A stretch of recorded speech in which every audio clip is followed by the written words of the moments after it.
मेरे वक्तव्य शुरू होने से पहले मैं ये जो धरती है बासिया सरपोटा की धरती को नमन। इस मंच पे जो जिनकी प्रतिमाएं लगी हैं इन सारे महापुरुषों को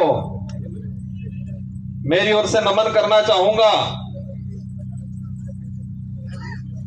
जिस महान व्यक्ति ने हमारे भारत देश का एक महान संविधान बनाया है, विश्व का सबसे बड़ा जो लिखित संविधान बनाया है, बाबा भीमराव अंबेडकर जी को नमन। उस संविधान में आदिवासी समाज का प्रतिनिधित्व करने वाले जयपाल सिंह मुंडा जी को नमन।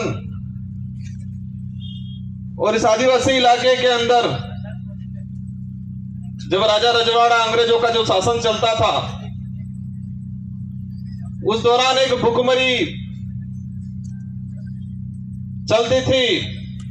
तो रॉबिन हुड पांडे के नाम से जो अमीरों को लूट के गरीबों को जो भुखमरी से जो मर रहे थे लोग, उनको खिलाने का काम करते थे। उन रॉबिन हुड पांडे टाटा मामा को नमन करना चाहूंगा। इस पूरे इलाके में अगर भक्ति के क्षेत्र में बात करें और भक्ति के माध्यम से, शांति के माध्यम से आदिवासी समाज के अंदर जन जागृति लाके अंग्रेजों और राजा रजवाड़ों की गुलामी से बाहर लाने का काम किया, गोविंद गुरु महाराज को भी नमन करना चाहूंगा।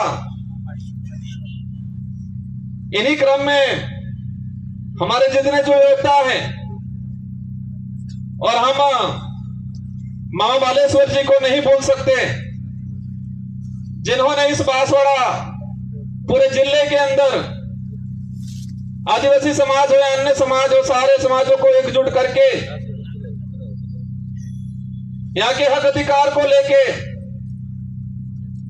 इस क्षेत्र में काम किया, उनको भी नमन करना चाहूंगा। और मैं कोशिश करूंगा कि जितने जो महापुरुषों के मैंने जो नाम लिए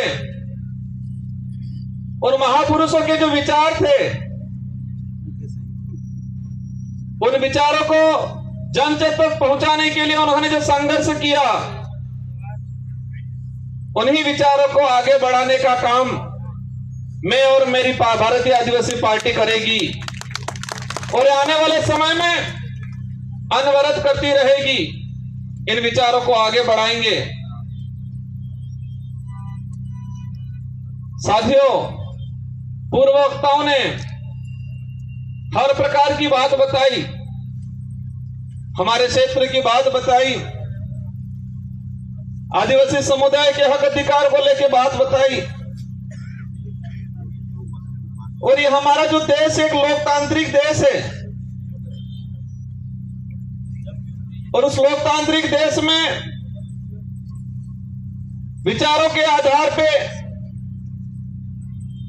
जनता इन पार्टियों को मत देती है, उन नेताओं को मत देती है और विधानसभा लोकसभा में भेजती है। आज मुझे भी 84 की जनता ने दूसरी बार विधायक बनाया, और वो भी राजस्थान की 200 विधानसभा के अंदर। उस दौरान 199 विधानसभा में एक साथ चुनाव हुआ था, और उसमें परसेंटेज के मामले में सबसे अधिक मतदान 84 की जनता ने मुझे बहुमत देकर जिताया था। उससे पहले 2018 में मुझे जिताया 84 की जनता ने। और आज मेरा सौभाग्य है, डूंगरपुर बांसवाड़े की जो जनता है, उस जनता की भावना थी कि ये व्यक्ति हमारे इस क्षेत्र का आदिवासी समुदाय के हक अधिकार की बात को लेके, एससी समुदाय के हक अधिकार की बात को लेके, माइनॉरिटी समुदाय के हक अधिकार की बात को लेके, और साथ ही क्षेत्र के अंदर अन्य समुदाय जो मानवता में विश्वास करता है, इन सारों लोगों की जो भावना है, उनकी बात है लोकसभा में ये व्यक्ति पहुंचाएगा। ये आपने विचार किया और आपके विचारों से हमारे पार्टी की जो सिलेक्शन प्रणाली है, इस भारत आदिवासी पार्टी में हाईकमान नहीं होता है और इस पार्टी में हाईकमान आम जनता, आम कार्यकर्ता होती है। और आपकी भावना के अनुरूप मुझे इस लोकसभा क्षेत्र का सांसद प्रत्याशी बनाया और मैं उम्मीद करूंगा कि जिस भावना से आपने मेरा सिलेक्शन किया है, उसी भावना से मेरा इलेक्शन भी करोगे, ये मुझे उम्मीद है आप सबसे। मैं आप सबको भरोसा भी दिलाना चाहूंगा, इस देश को आजाद कराने में इस क्षेत्र के अंदर आजादी से पहले जो शोषणकारी नीति वाले लोग थे, उनके खिलाफ ये जो जितने जो महापुरुष हैं, उन महापुरुषों ने अपने विचारों के माध्यम से इस क्षेत्र में जन जागरण किया, लोगों को जागरूक किया और अपने हक अधिकार के प्रति लड़ने के लिए प्रेरित किया। और मैं वही विचार, ये जो महापुरुष हैं, उन महापुरुषों के जो उद्देश्य थे, इन उद्देश्यों को उन्हीं के विचारों के माध्यम से मैं पूरे करने की कोशिश करूंगा। साथियों, आज का जो कार्यक्रम है, अनुसूचित क्षेत्र में आरक्षण व्यवस्था, आरक्षण को लेकर महासम्मेलन,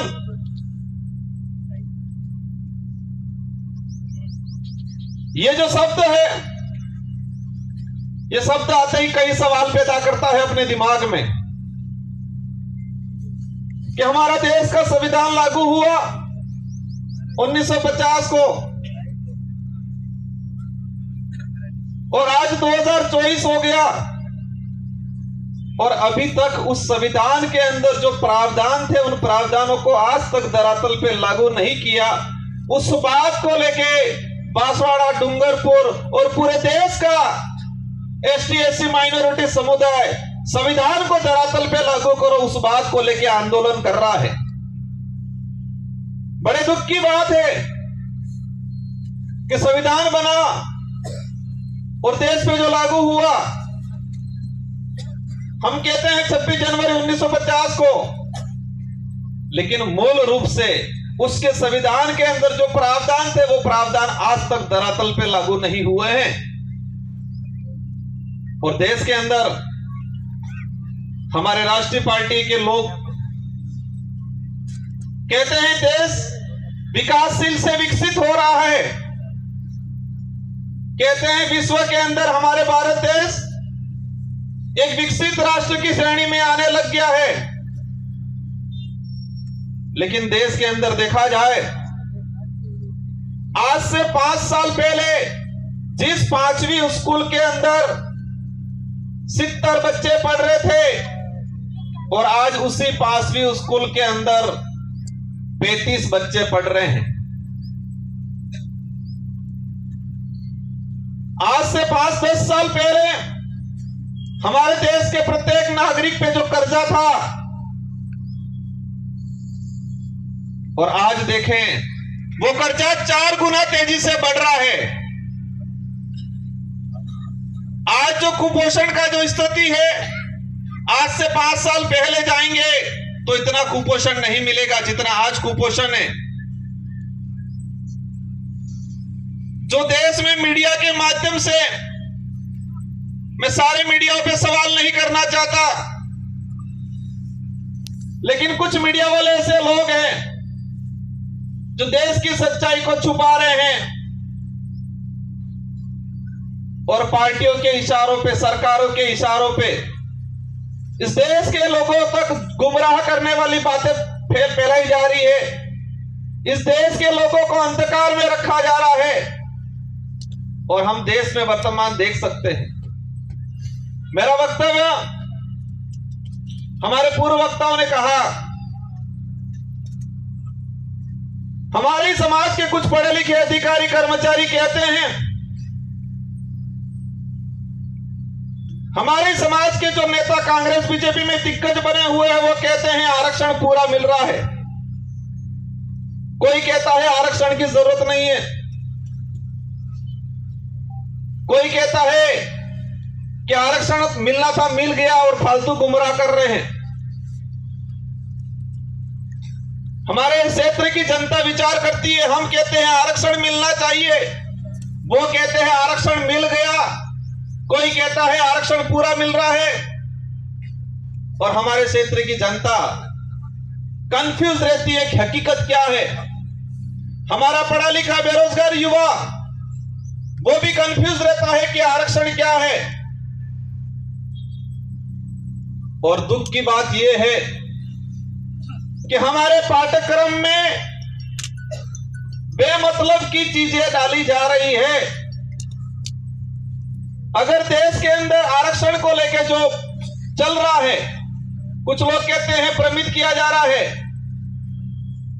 देश के आरक्षित वर्ग को, युवाओं को अगर क्लियर करना चाहिए था तो संविधान के अंदर जो आरक्षण व्यवस्था रखी गई है उसको हमारे पाठ्यक्रम में लागू कर दिया होता तो आज हर युवा को पता होता कि मेरा रिजर्वेशन संविधान के अंदर इतना है, शेड्यूल एरिया में इतना है, नॉन शेड्यूल एरिया में इतना है। लेकिन होता क्या है, वो आरक्षित वर्ग का युवा आरक्षण को जान जाएगा, समझ जाएगा, संविधान में प्रावधान क्या है समझ जाएगा, तो वो सवाल खड़ा करेगा उन राष्ट्रीय पार्टियों से, उन नेताओं से जो आते हैं कहते हैं कि राम के नाम से वोट देना। कहते कि नहीं कहते हैं? इन लोगों ने कभी ये नहीं कहा कि बेरोजगारी खत्म करेंगे, बेरोजगारी खत्म करने के नाम से वोट देना, ये बोला उन्होंने? इस क्षेत्र में शिक्षा में गिरावट हो रही है, शिक्षा के क्षेत्र में हम काम करेंगे, इसके नाम से वोट देना, ये नहीं बोला। और इस देश का दुर्भाग्य है कि इस देश में ऐसे नेता पैदा हुए हैं जो खुद के समाज का तो भला नहीं किया, लेकिन जिस पार्टी का खाया, जिस पार्टी में पद प्राप्त किए, ऊंचे ओहदे पे गए, उस पार्टी के भी नहीं हुए। जिस पार्टी के अंदर गए हैं उनको कहना चाह रहा हूं कि जो व्यक्ति उनके समाज का नहीं हुआ, जो व्यक्ति उसकी पार्टी का नहीं हुआ, वो तुम्हारा कतई नहीं हो सकता है। और इस क्षेत्र में देखा है मैंने, हमारे चंद्र वर्ग के भाइयों को जाके ये भड़काते हैं, कहते हैं कि तुम चिंता मत करना, मैं तुम्हारे साथ हूं, ये बोलते हैं। तो हमारे उन भाइयों को भी कहना चाहूंगा, जो खुद के समाज का नहीं हो सकता है वो आपका कभी नहीं हो सकता है। ये विचारधारा सच्चाई को लेकर लड़ रहे हैं। ये विचारधारा, हम कहते हैं हम आदिवासी समाज में पैदा हुए हैं, मेरा पहला फर्ज बनता है कि मैं मेरे परिवार के लिए, मेरे समाज के लिए बात रखूं। साथ ही क्षेत्र के अंदर हमारे एससी समुदाय के भाई हैं, माइनॉरिटी समुदाय के भाई हैं, इसके अलावा किसी भी वर्ग का गरीब भाई है, उसकी कोई भी बात होगी, कोई भी समस्या होगी, उसका निराकरण करेंगे हम लोग। और ये देख सकते हो हमारे 84 क्षेत्र के अंदर हर व्यक्ति ने हमको मत दिया और मुझे मेरी विधानसभा में प्रचार करने की जरूरत नहीं पड़ी थी। हमारे कार्यकर्ताओं ने मोर्चा संभाल लिया था और हाईएस्ट मत जो राजस्थान में टॉप 2 में लाके रख दिया मुझे। आरक्षण व्यवस्था को लेकर कुछ आंकड़ा मैंने क्लियर किया है, अलग अलग डिपार्टमेंट की भर्तियों का, लेकिन इस मंच के सामने ही हमारे खाकी वर्दी वाले भाई दिख रहे हैं, इसलिए मैं उनके डिपार्टमेंट का कुछ आंकड़ा बता दूंगा।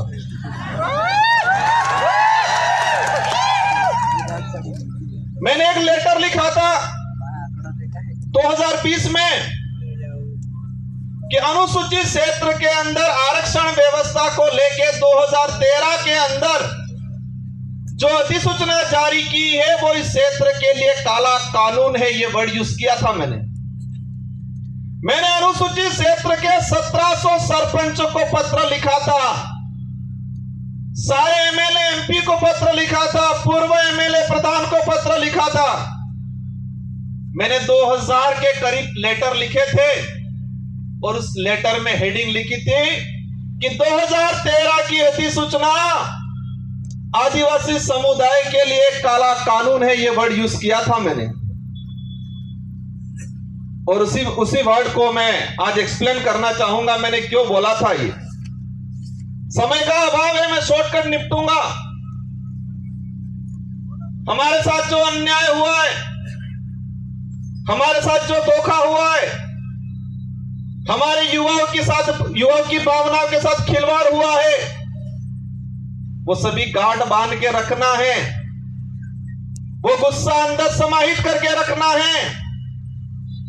और जब लोकतंत्र में एक अवसर आता है हर 5 साल में, उस दिन ये बदला एक साथ लेना है और उनका रगड़ा निकालना है। 2013 की अधिसूचना हुई पुलिस डिपार्टमेंट की भर्ती 2013, 2016 और 2018, 3 भर्तियों के अंदर 2312 कुल पद आए। मैं ये आज इसलिए कहना चाह रहा हूं कि इन्हीं कमल कांग्रेस के नेताओं ने, और मुख्य रूप से 2013 में जो मंत्री थे, वर्तमान विधायक थे, जो ईडी के डर से आज भाजपा में चले गए, उनके ही कर कमलों से यह लागू किया गया था। अब इसमें क्या है प्रावधान? इन 3 भर्तियों की बात करें, कांस्टेबल भर्ती 2312 कुल पद आए। प्रावधान यह किया गया 45% एसटी को, 5% एससी को और 50% ओपन कैटेगरी को दे दिया जाएगा। मतलब ओपन कैटेगरी में कोई भी जा सकता है, एससी का व्यक्ति जा सकता है, एसटी का व्यक्ति जा सकता है। यह बात बोली उन लोगों ने, लेकिन आंकड़ा क्या आता है? मैं ऑल ओवर अगर बात करूं, एसटी को मिले 828, 2312 में से एसटी को मिले 828 और वो 35% पद मिले, 45% पूरा नहीं मिला। वही बात करें ओपन कैटेगरी के जो पद आए 1156 और मिले उनको 1359, 58%, और उसमें एसटी एससी का रिजर्व कैटेगरी के लड़के गए 12 लड़के। और वहीं ये सामने खड़े में कहना चाह रहा हूं, उनकी पदोन्नति होती है, उनके पदों की गणना अपने कैटेगरी में लेते हैं। और कुछ नेता कहते हैं, ये बात इसलिए एक्सप्लेन कर रहा हूं मैं,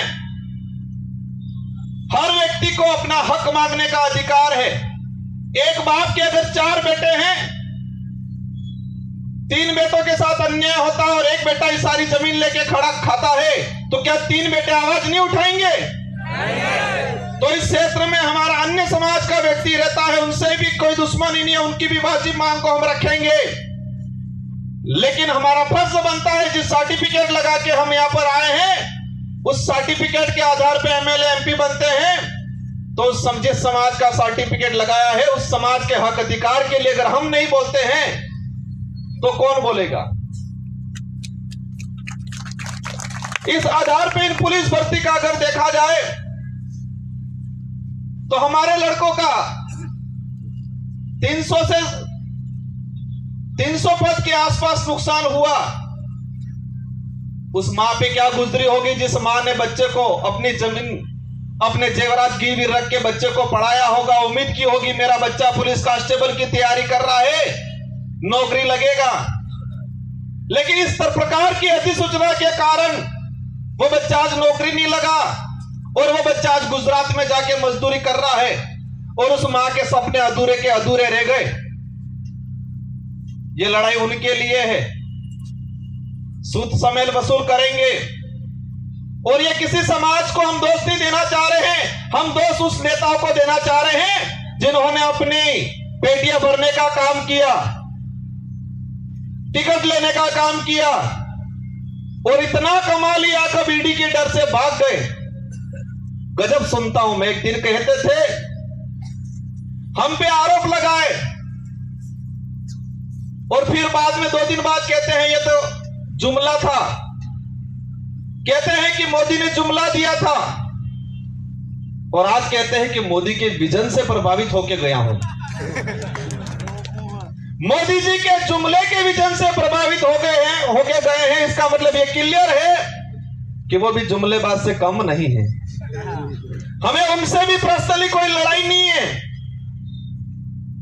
उनके कोई जमीन का बंटवारा हमारा नहीं है, लेकिन उनको इस क्षेत्र की जनता ने बड़ा लीडर माना था। हमारे बड़े बुजुर्गों ने आशा रखी थी उनसे कि ये नेता है बड़ा, हमारे लिए, हमारे क्षेत्र के लिए कुछ अच्छा करेगा। इन आशाओं पे पानी फेरने का काम किया है। मुझे कई जगह से जानकारी मिली, बुजुर्ग लोग जो रात दिन उस आदमी के लिए, उस पार्टी के लिए घूमते थे, खुद का पैसा खर्चा करके इन लोगों ने कई जनों से दुश्मनी ले ली उस व्यक्ति की वजह से, उस पार्टी की वजह से, और आज बेचारे वो बुजुर्ग लोग रो रहे हैं।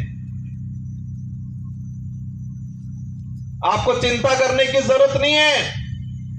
पूरे देश के अंदर यही भारत आदिवासी पार्टी है जो सच्चाई को लेकर लड़ने का काम करेगी। और आप देख सकते हो, उदयपुर संभाग की बात करें कि कांग्रेस कभी नहीं बात कर रही है कि शिक्षा अच्छी मिलनी चाहिए, स्कूलों में व्याख्याता लगने चाहिए, बेरोजगारी खत्म होनी चाहिए, हमारा अनाज जो पक रहा है उसको एमएसपी रेट मिलनी चाहिए, बात नहीं करेगी। बीजेपी भी वो बात नहीं कर रही है।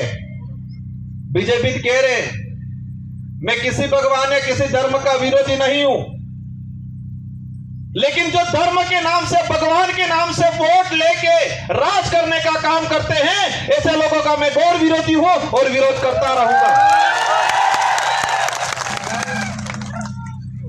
यहां पर हुआ था, जिनको आज हम ज्ञापन देने जा रहे हैं, ये माही विस्थापित होके लोग कटेनावर पे, ये माही डैम से विस्थापित होके लोग प्रतापगढ़ में रह रहे, आपके आसपास तो रह रहे, लेकिन मध्य प्रदेश के नीमच के अंदर लोग रह रहे हैं। और जो ये डांस ऑफ इंडिया में जो 5 बच्चियां गई थी, जिनका आपने सबने नाम सुना होगा, गली गर्ल्स के नाम से जो लड़कियां है, नीमच में रहती है, झोपड़ियों में रहती है, उनके माँ बाप मजदूरी करते हैं, आज तक भी उनको जमीन का पट्टा नहीं मिला है। वो नीमच के नहीं है, ये माही से विस्थापित होके गए हुए लोग हैं। और आज कह रहे हैं हमारे यहां के लोग विस्थापित होके गए, उनको जमीन नहीं मिला आज तक। हमारे इन महापुरुषों ने अपनी जान गंवा दी इस क्षेत्र में सामाजिक जन जागरण के लिए, हक अधिकार के लिए। उनके नाम से नामकरण नहीं करना है, और ऐसे नाम से नामकरण करना चाह रहे हैं। करना है जिस क्षेत्र में जो लोग थे, किसी भी समाज का व्यक्ति हो, एससी का हो, ओबीसी का हो, किसी भी जिस व्यक्ति ने इस क्षेत्र के लिए काम किया है, मामा बालेश्वर आदिवासी नहीं थे, लेकिन आदिवासी समाज आज उनको भगवान की तरफ पूछता है, क्योंकि आदिवासी के लिए काम किया। हम हर उस व्यक्ति का, हर उस समाज का सम्मान करेंगे जो मानवता में विश्वास करता है, और उस हर व्यक्ति और उस हर धर्म का विरोध करेंगे जो छुआछूत, भेदभाव, उच्च नीच करता है, उन सबका हम विरोध करेंगे, क्योंकि ये देश संविधान से चलता है। और आज बात करें, एक नारा लगाया जा रहा है 400 पार। क्या नारा लगा रहे हैं? 400 पार। अंग्रेजों और मुगलों ने इस देश को कम लूटा था, उससे भी खराब स्थिति से ये लोग इस देश को लूट रहे हैं। इसका असर आदिवासी या एससी को ही नहीं है, इसका असर पड़ेगा हर वर्ग के व्यक्ति को, आने वाले समय में भुगतना पड़ेगा। ये लोग बहुत बुरी तरीके से इस देश को लूट रहे हैं। एक वक्त था 2013 के अंदर, वो नारा लगाते थे वही वो व्यक्ति कि न खाऊंगा न खाने दूंगा, और आज जितने देश के अंदर खाने वाले लोग थे, उन सबको वो साथ में मिला के कह रहे कितना लाओ लाओ, बंटवारा करते हैं। ये सारी बातें होगी, लेकिन हमको करना क्या है? हमको उनको सबक सिखाना है, उन नेताओं को एहसास कराना है कि ये राजतंत्र नहीं, ये लोकतंत्र है, और इस लोकतंत्र में संविधान ने जनता को ताकत दी है, जिसे हम लोकतंत्र की कुंजी कहते हैं, जो वोट है, और हर 5 साल में उसका अवसर आता है। आज मुझे कहते हैं एमएलए साहब बहुत बड़ा दिग्गज आदमी है, बहुत पैसा है, कहते हैं टक्कर लेनी पड़ेगी, कहते हैं। मैंने कहा मैं नहीं लड़ रहा हूं, डूंगरपुर बांसवाड़ा की जनता चुनाव लड़ रही है, और ये जनता पैसों के लिए चुनाव नहीं लड़ रही है। ये जनता सुख सुविधाओं के लिए मेरे साथ नहीं है, ये जनता स्वाभिमान के लिए है। इस जनता के अंदर जो साथ मेरे साथ जुड़ रहा है, संगठन के साथ जुड़ रहा है, उस प्रत्येक व्यक्ति के अंदर स्वाभिमान जगा है, अपने आने वाली पीढ़ी के लिए कुछ कर गुजरने की ताकत जगी है, इसलिए मेरे साथ जुड़े। और देश के इतिहास उठा के देख लो, आजादी से पहले भी जो राजा रजवाड़ा या मुगलों की सेना होती थी तो सोना में भर्ती होता था, सिपाही के लिए होता था, तनख्वाह मिलती थी, या किसी राजा से एग्रीमेंट होता था, सहयोग में पूरी सेना भेजता था तो रियासत क्षेत्र की कुछ जमीन को लेकर सौदा होता था। लेकिन वो सेना युद्ध के मैदान में टिकती नहीं थी। और यही देश के इतिहास उठा के देख लो कि मुगल के अकबर के सामने इस देश के सारे राजाओं ने अधीनता स्वीकार कर ली थी, लेकिन महाराणा प्रताप एक ऐसा था जिसने मुगलों के सामने अधीनता स्वीकार नहीं की थी। देश के इतिहास में पढ़ाया जाता है, हमारे बड़े बुजुर्गों से सुनते हैं कि देश के अंदर सारे राजाओं ने अकबर की अधीनता स्वीकार कर ली, लेकिन राणा प्रताप ने अधीनता स्वीकार नहीं की, क्योंकि देश के अंदर अन्य जो राजा थे उनकी जो सेना थी वो सैलरी पे थी, तनख्वाह पे थी। देश के अंदर जो अन्य राजा थे उनके सहयोग में आई हुई सेना कुछ जमीन की लालच में आई थी मदद करने, लेकिन राणा प्रताप के साथ में जो सेना थी वो तनख्वाह वाली सेना नहीं थी, वचन वाली सेना थी, और वो भीलों की सेना थी। किसकी सेना थी? भीलों की सेना थी, पठानों की सेना थी। अगर वो तनख्वाह वाली सेना होती तो युद्ध के मैदान में टिकती नहीं।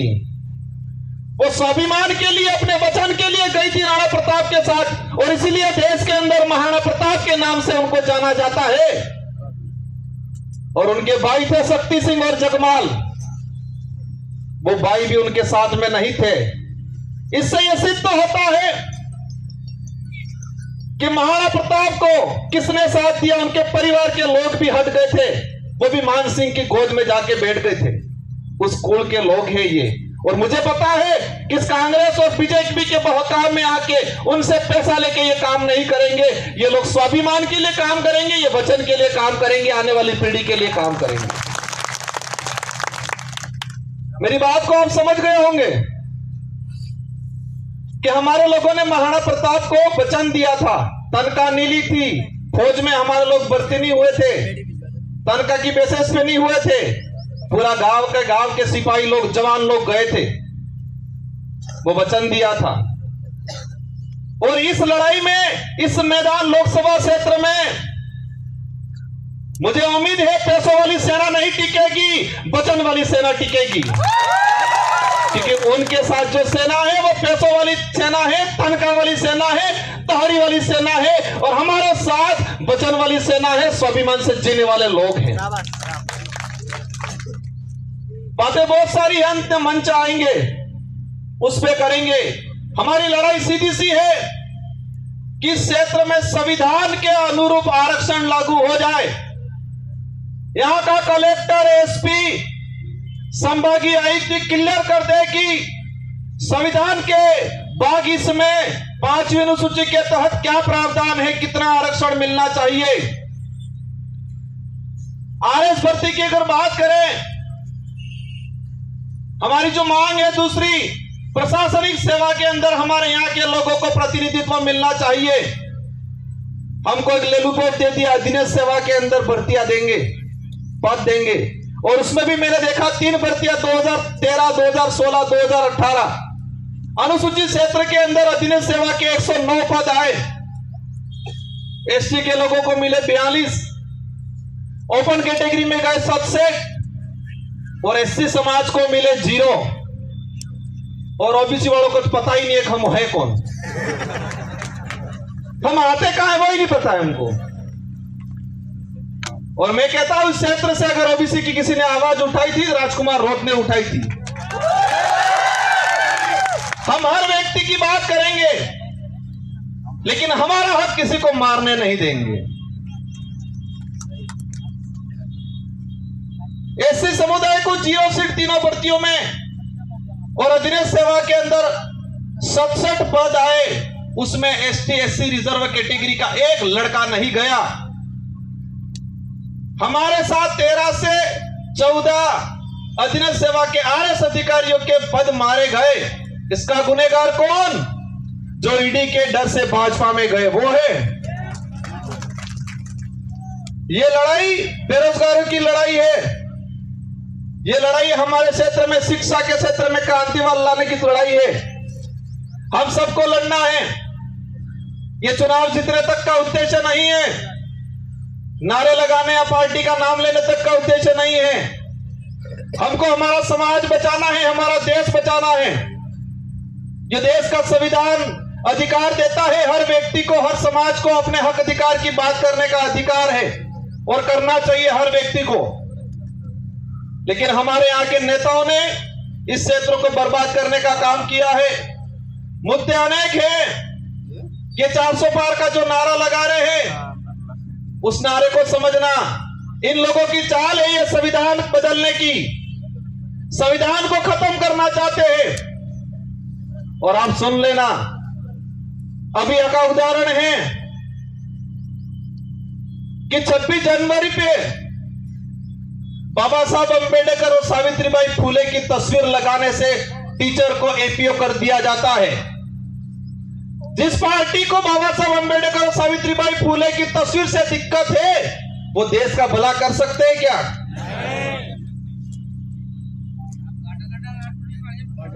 ये अंग्रेजों से भी बदतर स्थिति इस देश की करने वाले हैं। और हम सबको मिलके, और ये पार्टी कोई क्षेत्रीय पार्टी या इस डूंगरपुर, बांसवाड़ा, उदयपुर तक सीमित रहने वाली नहीं है। ये पार्टी अरब सागर से लगा के बंगाल की खाड़ी तक जितने जो स्टेट पड़ रहे हैं, और हमारे साथ हर व्यक्ति, वर्ग का व्यक्ति जुड़ रहा है। हम सच्चाई की लड़ाई लड़ रहे हैं। आने वाले समय में मुझे उम्मीद है, मेरी एक बात पे आप गौर करोगे कि युद्ध के मैदान में सैलरी वाली जो तनख्वाह वाली सेना नहीं टिकती है, युद्ध के मैदान में वचन वाली और स्वाभिमान वाली सेना टिकती है। और वही सेना मेरे साथ है। मुझे पता है हमारे लोग गरीब है, कमजोर है हमारा कार्यकर्ता, लेकिन मुझे यह भी पता है कि उस व्यक्ति के अंदर जमीर जिंदा है, उसका स्वाभिमान नहीं मरा है। वो व्यक्ति डट के मुकाबला करेगा और पूरे भारत की रोमांचक सीट ये होगी। और मुझे दुख भी है, मेरे 84 के कार्यकर्ताओं का दुख है, मेरा भी दुख है कि 84 की जनता ने एक शानदार मैंडेट दिया था मुझे। मेरी भी इच्छा थी मैं 84 के अंदर ही रहूं, मेरे कार्यकर्ताओं की भी इच्छा थी 84 के अंदर रहूं, लेकिन बांसवाड़ा वाले ही नहीं माने। और आपको ये तेरवाने का काम करना है और ये बेड़ा पार करना है। इन्हीं शब्दों के साथ आप सबको धन्यवाद। एक बात और बोलना चाहूंगा, देश के अंदर भाजपा के नेता बहुत प्रताड़ित थे, और विशेषकर बांसवाड़ा में जो भाजपा के नेता बेचारे बहुत प्रताड़ित थे, हमसे भी ज्यादा प्रताड़ित थे। ये बचपन में बच्चा रोता था, मां कहती थी भूत आ जाएगा सो जाइए। और यह भाजपा के नेता इतने प्रताड़ित है, हल्का सा बेचारा कुछ करता है, कहते हैं ईडी आ जाएगी, चुप हो जा। मोदी जी की ईडी आ जाएगी, चुप हो जाएगा। वो चाहता बहुत कुछ है बेचारा, पर अंदर से डर हुआ है। उनको भी कहना चाहूंगा, आप चिंता मत करो, आपके विचारों को यहां रखने का अवसर मिलेगा। इस संगठन के साथ जुड़ो और इस क्षेत्र की जनता के लिए, युवाओं के लिए, हक अधिकार के लिए आगे बढ़ो। हम आपको साथ में लेके चलने का काम करेंगे। इन्हीं शब्दों के साथ आप सबको धन्यवाद, आभार। जय जवाहर, जय भारत, जय संविधान।